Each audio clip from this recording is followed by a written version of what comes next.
Yung araw nga ito mga kabuli, maaliwalas na nga rin ang panahon at wala nang malakas na hangin bagamat bakas pa rin nga ang pinsala ng bagyong Christine. Halos makalbo nga ang mga punong kahoy dahil sa lakas ng hangin na umabot ng 95 kilometers per hour kaya naman naglaglagan ang mga dahon. Ipinagpaliban na nga rin muna namin ang paglilinis dito sa aming bakuran dahil pupunta nga muna kami ng dagat para mamulot ng plastic bottle sa gilid ng dagat. Kumain na nga rin muna kami ng agahan yan bago kami pumunta sa gilid ng dagat para may laman ang aming sigmura dahil masama ngang ipagpaliban ang pagkain ng kanin sa umaga. Pagkatapos nga namin kumain dyan na automatic ang ulam ay bangus kapag may dumaan na malakas na bagyo kaya naman kumuha na ako dito ng sako. Itong mga sako nga ang paglalagyan namin ng mga plastic bottle na makukuha namin sa gilid ng dagat. Mabuti na nga lang rin at nakahiram ako ng taxicol sa aking kapatid kaya naman may gagamitin nga kaming pagkakargahan ng aming mga napulot na plastic bottle. Mabuti na nga lang rin medyo nakapaghanda kami dito sa malakas na paparating na bagyo kaya naman agad na naming isinampa itong aming mga bangka dito sa itaas. Mainam nga rin talagang manood o makinig tayo ng balita kapag ganitong may paparating na malakas na bagyo para tayo ay makapaghanda ng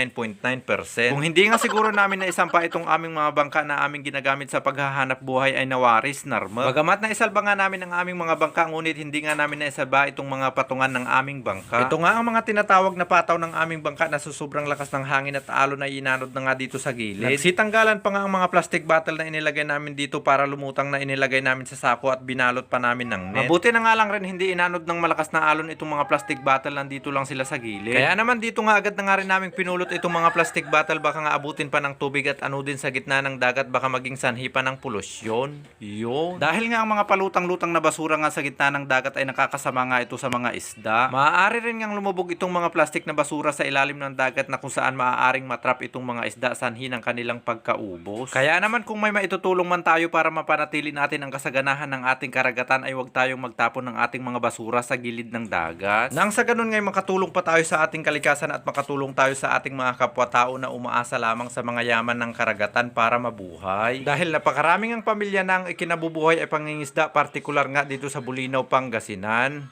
Por Diyos. Ito mga kabuli, gulpin battle ito. Ito yan ay gawon tamo ninin. Ay basura ito sa rin baybay. Kuruton tamo, tas ito lamang ang gawon tamo ninin. Pataw nin bangka tamo. Pataw nin floating. Ano kita mo yun naman aliw. Buot na ipadpad ito. Ang sarap.